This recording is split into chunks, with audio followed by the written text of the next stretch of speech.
Hello students, आज मैं आप लोगों के लिए इंग्लिश ग्रामर का एक टॉपिक लेकर आया हूँ। अब तक मैं आप लोगों को लिटरेचर के ही चैप्टर्स पढ़ाता हुआ आया हूँ, लेकिन आज मैं इंग्लिश ग्रामर में से आप लोगों के लिए नाउन जो एक टॉपिक है उसको लेकर आया हूँ। तो नाउन को पढ़ाने से पहले मैं आप लोगों को ये बताना चाहता हूँ कि इंग्लिश में जब हम एक सेंटेंस लिखते हैं तो उस सेंटेंस में आए हुए ईच एंड एवरी वर्ड को हम क्लासिफाई करके अलग अलग मतलब किस पार्ट्स ऑफ स्पीच में से आया है वह वर्ड, वो हम बता सकते हैं। और इसको बताने के लिए हमें इंग्लिश में पार्ट्स ऑफ स्पीच का जो चैप्टर है उसको भली भांति अच्छे से पढ़ लेना पड़ेगा। और इंग्लिश में पार्ट्स ऑफ स्पीच में हम 8 टाइप्स में रखते हैं वर्डों को। यूं कह सकते हैं इंग्लिश में पार्ट्स ऑफ स्पीच 8 प्रकार का होता है। और इन 8 प्रकार के अलावा एक और कह सकते हैं एक टाइप है वर्डों का, वो उसका नाम हम रखते हैं आर्टिकल्स। तो इस प्रकार से इंग्लिश में 9 प्रकार से हम शब्दों को वर्गीकृत करते हैं और सेंटेंस में आए हुए प्रत्येक वर्ड उन 9 प्रकार के किसी ना किसी पार्ट्स ऑफ स्पीच के अंतर्गत होता है। और उन्हीं 9 प्रकारों में, जैसे 9 प्रकार मैं आपको बार बार बता रहा हूं पार्ट्स ऑफ स्पीच के, कौन कौन से मैं एक बार बता देता हूं आपको। जैसे कि पहला अगर हम मान लेते हैं आर्टिकल्स हुआ, दूसरा होता है नाउन, तीसरा होता है प्रोनाउन, चौथा होता है एडजेक्टिव, पांचवा होता है वर्ब, छठा होता है एडवर्ब, सातवां होता है प्रीपोजिशन, आठवां होता है कंजक्शन और नौवां होता है इंटरजेक्शन। तो इस प्रकार से ये 9 प्रकार है पार्ट्स ऑफ स्पीच के। और इन्हीं 9 प्रकारों के अंतर्गत प्रत्येक सेंटेंस में आए हुए शब्द को हम किसी में से, ये 9 प्रकार में से एक में से होता है। और उन्हीं 9 प्रकारों में से आज जो हम पढ़ने जा रहे हैं वो है नाउन, आपका संज्ञा। तो नाउन को पढ़ने से पहले मैं आप लोगों को बता दूं कि मैं इसको एकदम प्राइमरी लेवल से लेकर एकदम अपर लेवल तक डिटेल में पढ़ाऊंगा। और इसको पढ़ाने के लिए हो सकता है मुझे कई वीडियो का मेकिंग करना पड़े। तो अतः और एक बात मैं ये और भी बता दूं आप लोगों को कि ये जो नाउन चैप्टर मैं पढ़ाने जा रहा हूं ये केवल यूपी बोर्ड के 10th और 12th क्लास के लिए ही इंपॉर्टेंट नहीं है। इस चैप्टर को अगर आप लोग पढ़ेंगे तो सीबीएसई बोर्ड के बच्चों के लिए भी यह बहुत लाभप्रद होगा। और मैं तो ये कहूंगा कि क्लास 6 से लेकर 12 तक के सभी बच्चों के लिए, चाहे वो यूपी बोर्ड के हो या फिर सीबीएसई बोर्ड के हो, सभी तरह के सभी बोर्ड के बच्चों के लिए यह मेरा जो टीचिंग होगा लाभप्रद होगा उन बच्चों के लिए। और मैं तो ये कहूंगा कि मैं इतना डिटेल में इसको पढ़ाऊंगा कि आगे के ऊपर के जो कंपटीशन में भाग ले रहे हैं, प्रतियोगिताओं में भाग ले रहे हैं जो कंपिटिटर्स हैं, उनके लिए भी ये बहुत लाभप्रद होने जा रहा है। अतः आप बड़े ध्यान से मेरे इस नाउन जो मैं चैप्टर पढ़ाने जा रहा हूं, मैं नाउन के बाद सभी 9 के 9 पार्ट्स ऑफ स्पीच को डिटेल में पढ़ाऊंगा एक के बाद एक। लेकिन आज मैं आप लोगों को नाउन पढ़ाने जा रहा हूं, वो भी डिटेल में। तो शुरुआत हम आज मैं फिर बता रहा हूं आपको नाउन से कर रहा हूं। तो नाउन को समझने से पहले आप लोगों को प्रिपेयर होना पड़ेगा कि आप लोग इसके जितने भी मैं इससे रिलेटेड वर्ड दूंगा वो सारे वर्डों को आप अच्छे से लर्न कर लेंगे। और रूल्स में डिटेल में आप लोगों को अपने बैकग्राउंड में ब्लैक बोर्ड में लिखता जाऊंगा। उनको रूल्सों को बड़े अच्छे से ध्यान से देखिएगा। और फिर रूल्स के बाद मैं एग्जांपल भी दूंगा अपने ब्लैक बोर्ड में, और उस ब्लैक बोर्ड में आप देखते जाएंगे उन वर्ड्स को और वर्ड्स को लर्न करते जाएंगे। ठीक है, तो नाउन शुरुआत करते हैं। तो नाउन क्या है, आप लोग कैसे कहेंगे कि नाउन क्या है? तो नाउन मैं आप लोगों को बता सकता हूं बड़े सिंपल वे में कि मेरे सामने जितनी भी ये चीजें दिखाई दे रहा है या आप लोगों के सामने जो भी चीज दिखाई दे रहा है वो सभी वस्तुएं नाउन होता है, क्योंकि हम उन सभी वस्तुओं या फिर कोई भी व्यक्ति हो, व्यक्ति का या स्थान का हम अगर किसी नाम से पुकार लेते हैं तो वो नाउन है। तो नाउन वो शब्द है जो हम किसी भी वस्तु को या व्यक्ति को, प्लेस को अपना नाम दे देते हैं, उसी को नाउन कहते हैं। इंग्लिश में इसका डेफिनेशन होता है कि noun is the name of a person, place और थिंग। तो परिभाषा से भी साफ पता चल रहा है, एक छोटा सा परिभाषा है, लेकिन इस पूरे संसार में जितनी भी चीजें आपको दिख रहा है वो इस छोटे से परिभाषा के अंतर्गत आ जाता है। यानी किसी भी व्यक्ति के नाम को हम नाउन कहते हैं, किसी भी वस्तु के नाम को हम नाउन कह देते हैं, या किसी भी प्लेस के नाम को हम नाउन कह देते हैं। जैसे मैं आप लोगों को पढ़ा रहा हूं, आप मुझे देख रहे हैं, चाहे वो मेरा गॉगल्स हो, चाहे वो मेरा ये टी शर्ट हो, चाहे मेरा वो हेयर हो, चाहे वो चीक हो, चाहे मेरा बियर्ड हो, चाहे वो हैंड हो, मेरा फिंगर हो, कुछ भी आप लोग, स्किन हो, मेरा टीथ है, मेरे आईज हैं, मेरे ईयर हैं, ये सब मैं नेम बता रहा हूं अपने बॉडी पार्ट्स के, और ये सभी नाउन है। तो नाउन कुछ भी हो सकता है, ठीक है। नाउन आप किसी भी चीज को जब आप किसी नाम से पुकार लेते हैं वो नाउन होता है। इसके अलावा नाउन हम अपने इमोशंस को जब हम नाम दे देते हैं तो उनको भी हम नाउन कह देते हैं, लेकिन आप कह सकते हैं उन इमोशंस को ना तो हम टच कर सकते हैं ना हम उनको देख सकते हैं, लेकिन वो भी नाउन होते हैं। तो नाउन इतना विशाल है, नाउन मतलब इतने सारे हैं वर्ल्ड में, तो उसको हमें टाइप्स में फिर बांटना पड़ जाता है। उनको हम क्लास में रख देते हैं कि ये कुछ नाउन इस प्रकार में आएंगे, ये नाउन कुछ इस प्रकार में आएंगे, ये नाउन कुछ उस प्रकार में आएंगे, ये नाउन कुछ उस प्रकार में आएंगे। इस तरह से नाउन को हम बांट देते हैं। तो नाउन को बांटने के लिए अंग्रेजों ने क्या किया है, उनको 5 प्रकारों में बांटा है। पहला प्रकार है प्रॉपर नाउन। प्रॉपर नाउन क्या है? प्रॉपर नाउन वो नाउन होता है, व्यक्तिवाचक संज्ञा जिसको हम हिंदी में कहते हैं, कि वो केवल स्पेशल होता है, एक ही होता है। A proper noun denotes to a particular place, person और थिंग। अर्थात किसी विशेष व्यक्ति के नाम को, वस्तु के नाम को या स्थान के नाम को हम प्रॉपर नाउन कहते हैं। अब जैसे कि मैं कह दूं कि मेरा नाम क्या है? तापस। ठीक है, मेरा नाम तापस है। आप लोग पाएंगे कि मैं जो तापस हूं, मेरा जो व्यक्तित्व है, ऐसा दूसरा व्यक्ति आपको उस पूरी संसार में नहीं मिलेगा। तो ये प्रॉपर नाउन का एक विशेषता है। अब प्रॉपर नाउन का अब दूसरा विशेषता कुछ भी कैसे, तापस मेरा नाम है, दूसरे किसी व्यक्ति का भी तापस हो सकता है, लेकिन वो सारी क्वालिटी जो उस तापस में होगा वो सारी क्वालिटी मेरी नहीं होगी, और मेरी जो रूप रंग और क्वालिटी है वो सारी क्वालिटी उसमें नहीं होगा, उस तापस में। तो इसलिए एक स्पेशल नाम तापस मेरा हुआ। ये प्रॉपर नाउन की विशेषता हुआ। प्रॉपर नाउन की दूसरी विशेषता यह है कि हमेशा प्रॉपर नाउन को हम कैपिटल लेटर से स्टार्ट करते हैं। ये प्रॉपर नाउन जो मैं आपको बता रहा हूं, नाउन के काइंड्स में पहला प्रॉपर नाउन का फर्स्ट लेटर हमेशा, चाहे सेंटेंस में आप शुरू में लिखें, चाहे एंड में लिखें, चाहे मिडिल में लिखें, कहीं पे भी लिखें, फर्स्ट लेटर हमेशा प्रॉपर नाउन का कैपिटल में स्टार्ट होगा। दूसरा, प्रॉपर नाउन की एक विशेषता यह होता है कि जितने भी प्रॉपर नाउन्स होते हैं वो सिंगुलर होता है, वो प्लूरल हो ही नहीं सकता। जैसे मैं हूं, मैं एक ही तापस हूं, मैंने आप लोगों को बताया, दूसरा तापस हो ही नहीं सकता। या फिर कह लीजिए आगरा, एक प्लेस का नाम ले लेते हैं, आगरा। आगरा जो सिटी है जहां पर कि ताजमहल है, वैसा आगरा और वर्ल्ड में आपको कहीं नहीं मिलेगा। और आपने देखा होगा आगरा का ए हमेशा कैपिटल में होता है। ये प्लेस में आप लोगों को मैंने एग्जांपल दे दिया।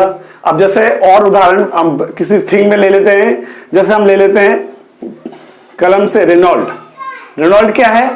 रेनॉल्ड सुनते ही आप लोगों को समझ में आएगा कि यह एक पेन का नाम है। तो ये पर्टिकुलर थिंग्स का नाम हो गया रेनॉल्ड, और यह रेनॉल्ड किसी दूसरे पेन से अलग होगा। आपको मालूम है वो कैसे व्हाइट कलर का होता है नहीं?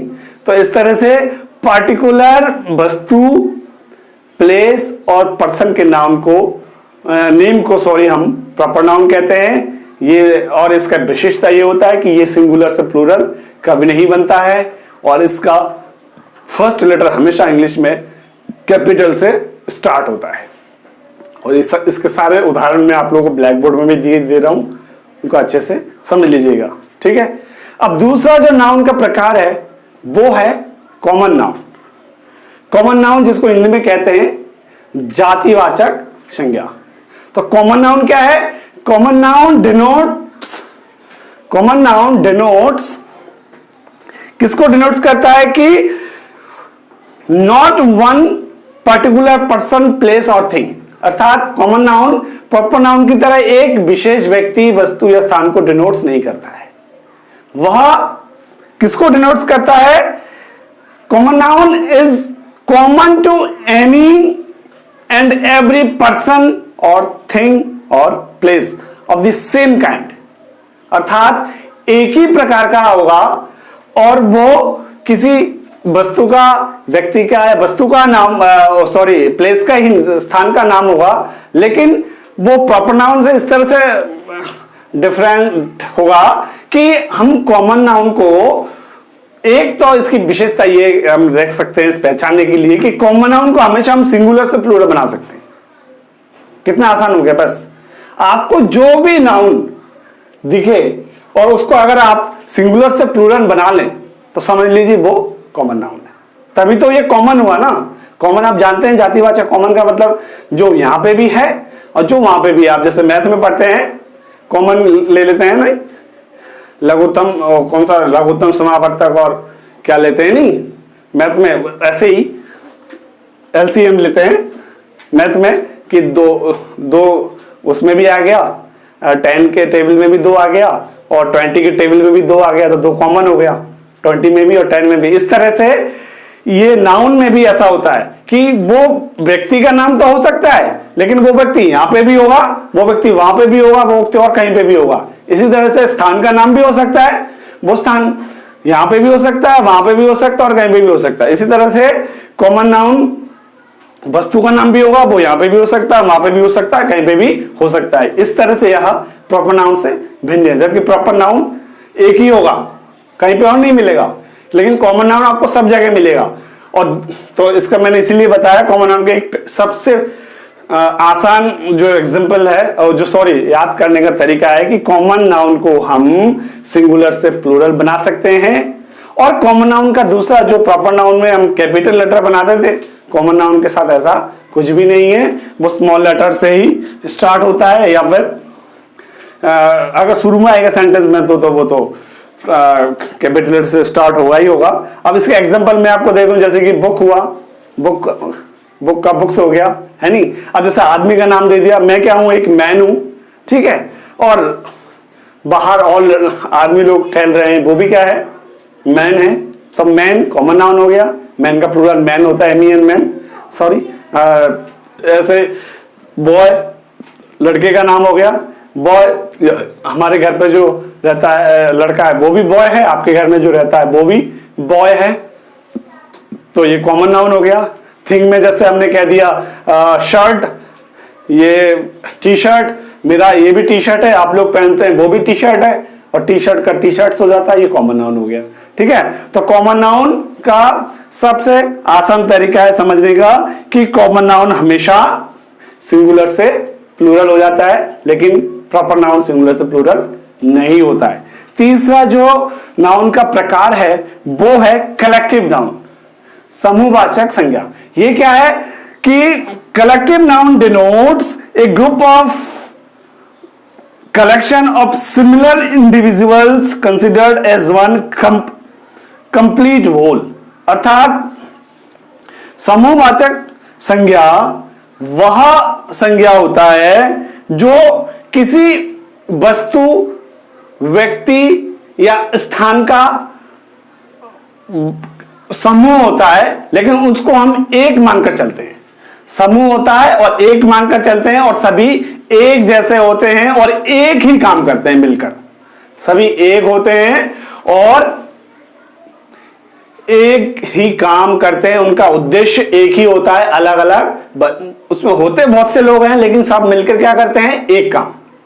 ठीक है, कलेक्टिव नाउन की क्या विशेषता हुई कि ये होते तो बहुत हैं, लेकिन मिलकर सारे एक ही काम को करते हैं, एक ही उनका उद्देश्य होता है। उसको कहते हैं हम कलेक्टिव नाउन। इंग्लिश में इसका पहचान ये होता है कि कलेक्टिव नाउन से पहले हम ए का प्रयोग करते हैं। किसका प्रयोग करते हैं? ए का। ए मीन्स क्या होता है? एक। ठीक है, अब जैसे हम कह दिया कि ए ज्यूरी यानी कि ए लग गया और ज्यूरी में न्यायाधीशों का समूह।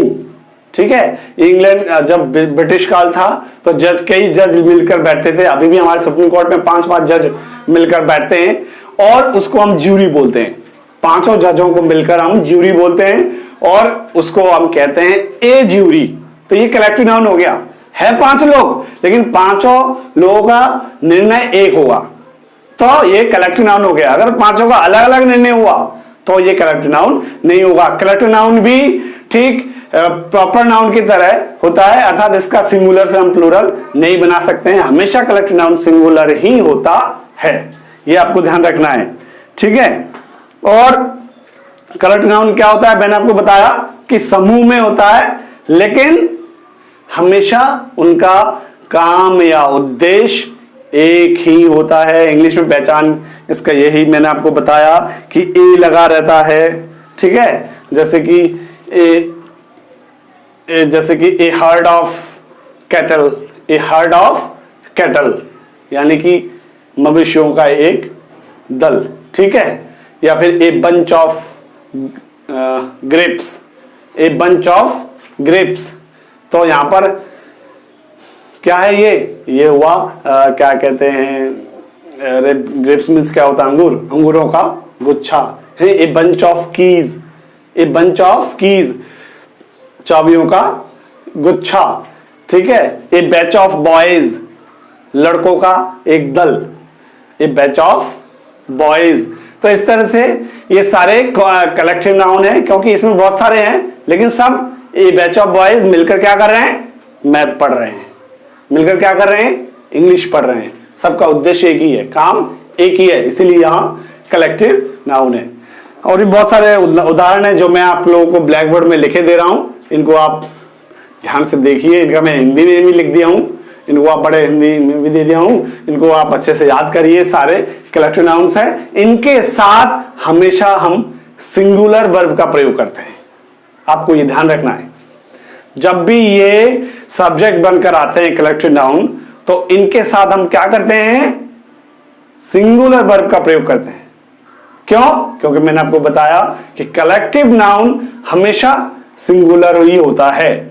अगर वो सिंगुलर नहीं है तो वो कॉमन नाउन बन जाएगा, फिर वो कलेक्टिव नाउन नहीं होगा। तो अब तक हमने 3 प्रकार के नाउन पढ़ लिए, प्रॉपर नाउन, कॉमन नाउन और कलेक्टिव नाउन। चौथा है मटेरियल नाउन, पदार्थवाचक संज्ञा। वो क्या होता है? Material noun denotes the matter और substance of which things are made of. अर्थात मटेरियल नाउन उन वस्तुओं को कहते हैं जिस मैटर से वो निर्मित होते हैं।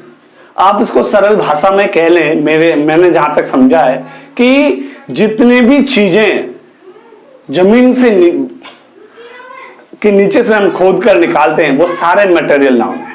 और दूसरी, जितनी भी चीजें जिनको भगवान ने बनाया है हम लोगों के लिए वो सब भी मटेरियल नाउन है, जिसमें हम छेड़खानी नहीं करते हैं। तो जमीन के नीचे से भी जो खोद के निकाल रहे हैं वो भी भगवान ने ही बनाया है नहीं? और बाकी कुछ और भी मैटर हैं, जैसे कि वाटर हुआ, वाटर मटेरियल नाउन में आता है। ठीक है, मिल्क हुआ, ये भी मटेरियल नाउन में आता है। तो मटेरियल, राइस हुआ, व्हीट हुआ, फ्लोर हुआ, आटा हुआ, ये सारे मटेरियल नाउन में आते हैं। और सारे जो मैंने खनिज बताए आपको, पेट्रोलियम और जो गोल्ड, सिल्वर, ये भी मटेरियल नाउन में ही आते हैं। मटेरियल नाउन की भी विशेषता ये है कि ये भी हमेशा सिंगुलर होते हैं। मटेरियल नाउन भी कभी भी प्लूरल नहीं होता है। और जमीन में के अंदर से जो आते हैं और जो भगवान ने बनाए हैं, जिसमें हम लोगों ने कोई फेरबदल नहीं किया है, उन सभी वस्तुओं को हम मटेरियल नाउन कहते हैं।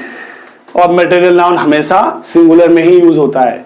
तो अब तक हमने जो 4 नाउन पढ़े हैं उसमें से हमने देखा केवल कॉमन नाउन ही सिंगुलर से प्लूरल होता है, प्रॉपर नाउन भी सिंगुलर रहता है, कलेक्टिव नाउन भी सिंगुलर रहता है और मटेरियल नाउन भी सिंगुलर ही रहता है, अर्थात मटेरियल नाउन के साथ अगर मटेरियल नाउन सब्जेक्ट बनता है तो मटेरियल नाउन के साथ सिंगुलर वर्ब का ही हम प्रयोग करेंगे। ठीक है, और लास्ट और फाइनल जो काइंड है, प्रकार है नाउन का, वो है एब्स्ट्रैक्ट नाउन। एब्स्ट्रैक्ट नाउन क्या है? Abstract noun denote some quality, state और एक्शन।